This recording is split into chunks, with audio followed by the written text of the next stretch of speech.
अगर आज हमें जाना नहीं होता ना तो मैं वाकई आराम से उठती, क्योंकि बच्चों की छुट्टी है। लेकिन मैं उठ गई हूँ 5:30 बजे और मुझे बनाना है राजमा बच्चों के लंच के लिए, सबके लिए।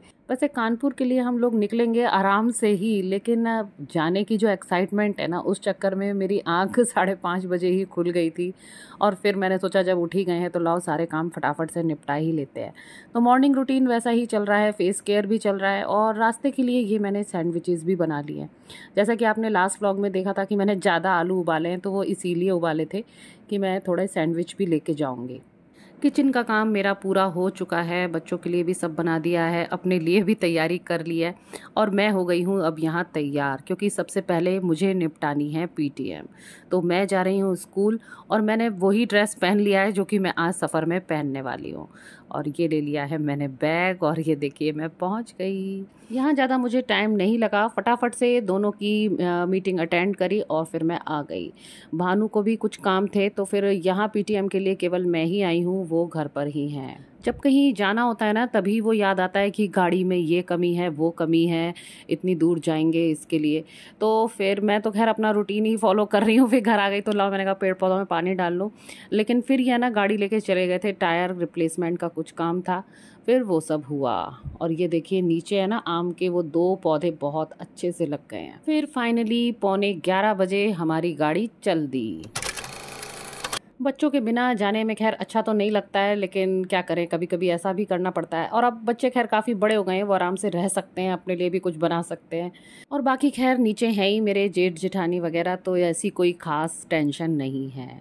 बस कमी तो लगती ही है, कहीं जाओ तो लगता ही है कि यार बच्चे भी होते तो और ज़्यादा मज़ा आता। कोई नहीं, वैसे आज जा रहे हैं और कल शाम रात तक तो वापस आ भी जाएंगे, इसलिए ज़्यादा टेंशन नहीं है। पता है पहले मैं भी कार चला लेती थी, जब मेरी कुन्नू बहुत छोटी सी थी ना, मैंने तब ड्राइविंग स्कूल से कार चलाना सीख लिया था, और चलाई भी थी, काफ़ी समय तक चलाई। लेकिन फिर ऐसा हुआ कि मेरी कार है ना, फिर चलाना मतलब छूट सा गया। ये ऑफिस फिर ले जाने लगे, फिर चलाने को मिलती नहीं थी प्रैक्टिस, मतलब फिर आगे चल के नहीं रही। फिर तो मैं धीरे धीरे करके सब भूलती चली गई। कार के लिए तो मतलब प्रैक्टिस होना बहुत ज़रूरी है कि आप उसको चलाते रहो। हाँ, एक्टिवा बिल्कुल नहीं भूलते हैं, एक्टिवा भले ही चलाने को ना मिले, लेकिन जब आप सवार हो जाओगे ना तो एक्टिवा तो फटाफट चला लोगे। तो आधा रास्ता हमारा ऐसे कट गया है, अब हमने पकड़ लिया है यहाँ से एक्सप्रेस वे। तो बस अब यहाँ से हम जा रहे हैं, और मतलब हम 11:15 बजे हम निकले थे, और 2:45 बजे मौसी के यहाँ हम पहुँच गए थे, यानी कि हमें पूरे 4 घंटे करीब लगे। आगरा कानपुर का जो रूट है ना, ये बहुत ही बढ़िया है। आप एक्सप्रेस वे ले लो या नॉर्मल उससे भी जाते हैं ना, लेकिन वहाँ ये है कि थोड़ा ट्रैफिक मिल जाता है। लेकिन यहाँ एक्सप्रेस वे में इतना ट्रैफिक नहीं रहता है, गाड़ी सटासट चलती चली जाती है। तो बड़े ही आराम से ये 4 घंटे तय हो गए। और आपको बताऊं, वो सैंडविच लेके गई थी ना, वो तो मतलब खाने में ही नहीं आ रहे थे। फिर एक जगह हम लोग रुके, क्योंकि यहाँ ज़्यादा रुकने का तो होता ही नहीं है, बीच में एक फूड कोर्ट था, तो वहाँ पर रुके। फिर वहाँ पर मैंने लिया ये भुट्टा, बहुत ही बढ़िया लग रहा था, अमेरिकन भुट्टा। भैया ले ले, खाओगे? एक ही बनाओ फिर। नाम अमेरिकन कर दिया है। खा लो। क्यों? वासु का मन नहीं था भुट्टा खाने का, और भानु को भी खैर कोई ज़्यादा भुट्टा पसंद नहीं है।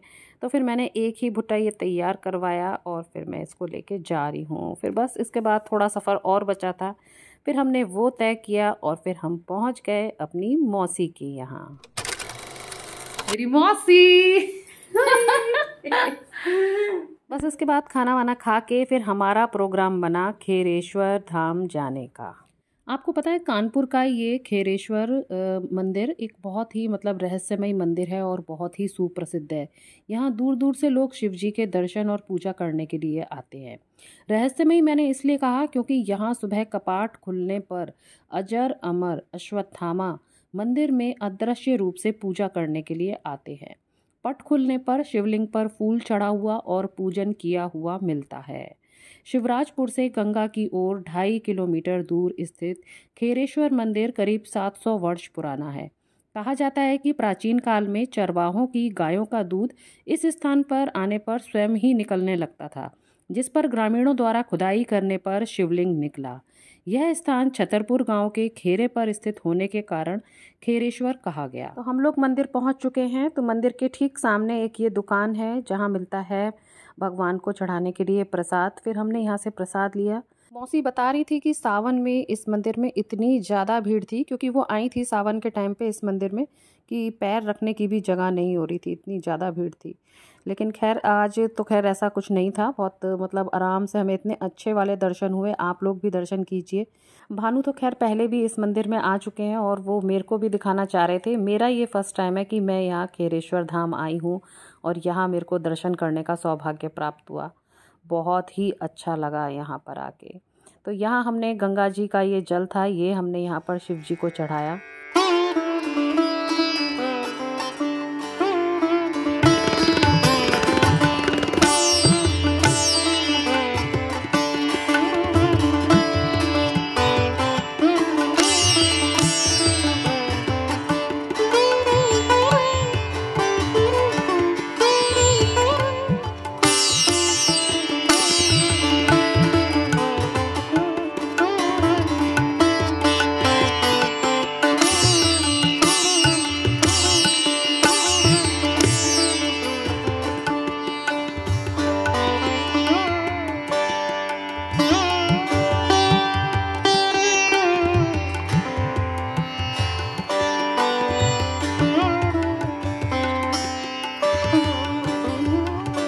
अब यहाँ मंदिर से थोड़ा आगे है सरैया घाट। तो अब हम वहाँ जा रहे हैं गंगा स्नान के लिए।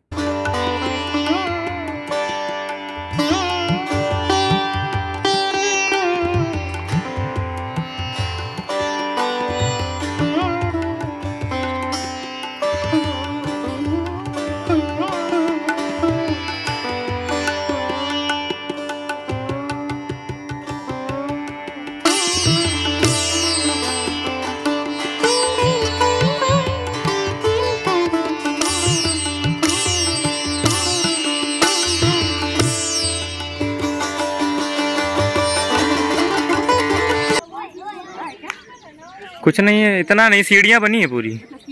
हाँ अभी बहुत सीढ़ियाँ हैं अभी नीचे। हाँ नीचे हैं सीढ़ियाँ। वो पूरा वहाँ तक प्लेन है, पूरा प्लेन है वहाँ तक। पक्का जा रहा है, कच्चा नहीं है। वही है, वैसा जो ऊपर बना है वहाँ वैसा ही है। अच्छा वैसा ही है।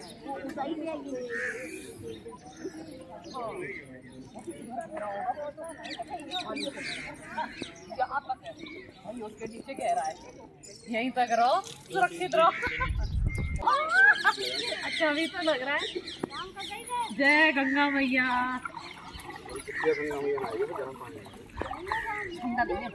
ठंडा नहीं है, नॉर्मल है। फिर भी ये कि गर्म नहीं है, वैसा नहीं है, ठीक लग रहा है।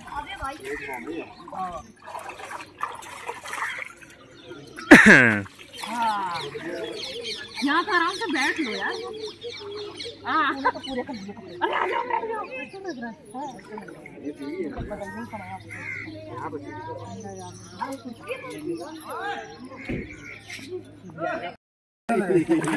एक और ना, मेरा ही कुर्ता है। अरे ऐसे करना, ऐसे कर, ऐसे हाथ में ये निकल गए। अरे यूं कर, अपने आप आएगी ऊपर से, ऊपर आएगी तो धीरे धीरे ऊपर कर लेंगे। इधर आई थी यार, इधर आ गई। अरे धीरे धीरे करिए, पानी छोड़ दे तो निकल जाएगी। ऐसे बना, ऐसे ये आगे देख आ गई। अरे आया नहीं, पकड़ जाए, ऊपर आ जाए एक बार। हाथ करना, हाँ बड़ा हाथ करना, ऊपर आएगी ना, फिर ऊपर आएगी, फिर ऊपर कर लिया। कितनी आ रही है, मेरे पास भी आ रही है। छोड़ दी। इसको करना ऐसे, यूं कर लो, इसको यूं करना। हाँ चल आगे दे, कहाँ गई वो आ गए थे। नहीं है, नहीं है, नहीं है। अरे वो यहाँ से निकल गई। नहीं है, आ गई बस। वासु को दिखाओ। नहीं तुम दिखाओ, ये बनी ना वीडियो। पानी डालो उसमें, ले मैं।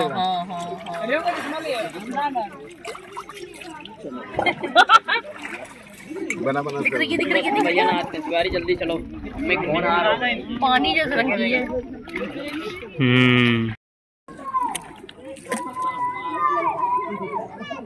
अब आई अच्छी वीडियो।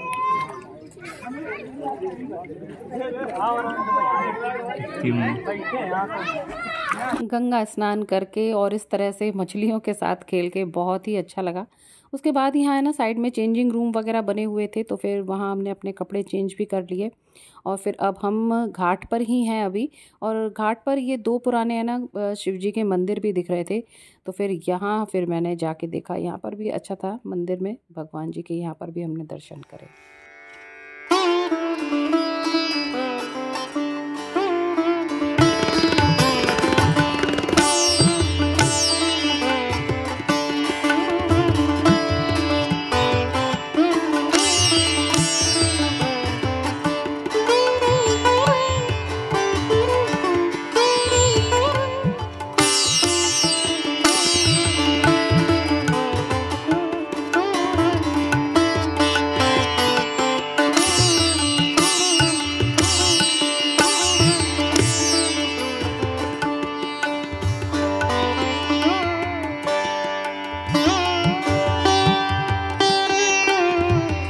यहाँ हमारी खेरेश्वर धाम की यात्रा संपूर्ण होती है।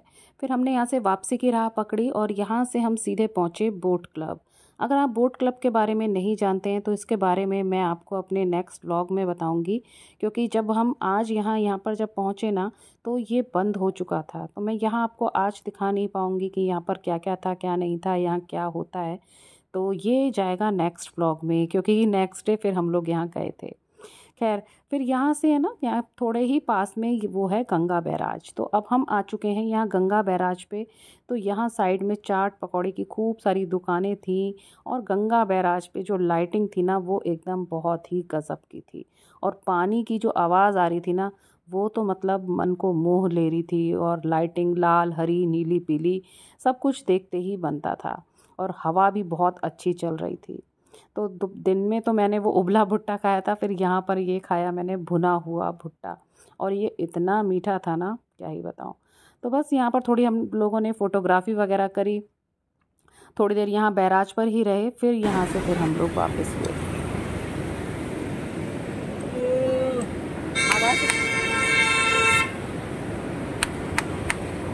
शाम को ठीक लगेगा या अंधेरा वैसा होता है? अंधेरे में नहीं समझ में आता है। लगा दे क्या?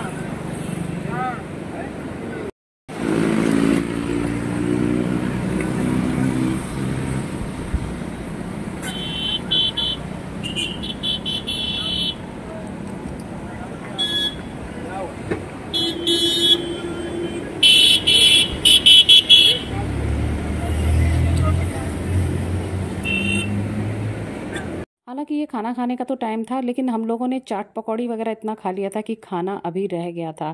फिर ये सोचा गया कि खाना आज थोड़ा सा मतलब डिनर लेट में करेंगे। उसके बाद हम आ गए घर। देखिए मैं आपको दिखाती हूँ मेरी मौसी का घर। मेरी मौसी ने घर को इतना सुंदर सजाया है ना, क्या ही बताऊँ आपको। उनका दिमाग तो बिल्कुल एक वो वैसा चलता है जैसा वो इंटीरियर डिज़ाइनर का दिमाग होता है ना, बिल्कुल वैसा। बहुत ही अच्छा लगता है मुझे यहाँ आके। घर के बाहर छोटा सा एक लॉन है जो कि मैं आपको कल दिखाऊंगी नेक्स्ट व्लॉग में, क्योंकि अब रात हो गई है तो मैं पौधे या उनके क्या ही दिखाऊं। उनको पेड़ पौधों का भी बहुत शौक़ है, हर तरह के उन्होंने पौधे वहाँ लगा रखे हैं, तो वो दिखाऊंगी कल। तो ये देखिए उन्होंने कैसे कैसे सजाया हुआ है, छोटी छोटी चीज़ भी है ना उनकी एकदम देखने लायक है। तो अब हम जा रहे हैं वासु के कमरे में। यहाँ जितना भी जो फैलावा हो रहा है ना ये सारा हमारा ही किया धरा है, क्योंकि हम लोग आए हैं तो उनका घर थोड़ा सा फैल गया है, नहीं तो वो तो हर चीज़ बिल्कुल परफेक्ट तरीके से ही रखती हैं। और ये मौसी का कमरा है। फिर बस इसके बाद थोड़ी देर है ना बाद ही फिर हमारा जाने का मूड हो गया था, 1 घंटे बाद करीब। मतलब डिनर वगैरह निपटाते हुए तो हमें 10:30 बज गए थे, तो उससे आइडिया लग सकता है। तो फिर यहाँ आ गए हैं एक रेस्टोरेंट में जो कि है थोड़ा अंडरग्राउंड। बस फिर यहाँ आए, खाना वाना खाया, फिर हम गए अपने घर। तो इसी के साथ हमारा आज का दिन यहाँ समाप्त होता है। आशा करती हूँ आपको ये व्लॉग पसंद आया होगा, क्योंकि ये दिन तो मेरा बड़ा यादगार दिन रहा और ये व्लॉग तो मुझे हमेशा ही याद रहेगा। तो चलिए फिर मिलती हूँ आपसे नेक्स्ट व्लॉग में, तब तक के लिए tata bye bye and thanks for watching.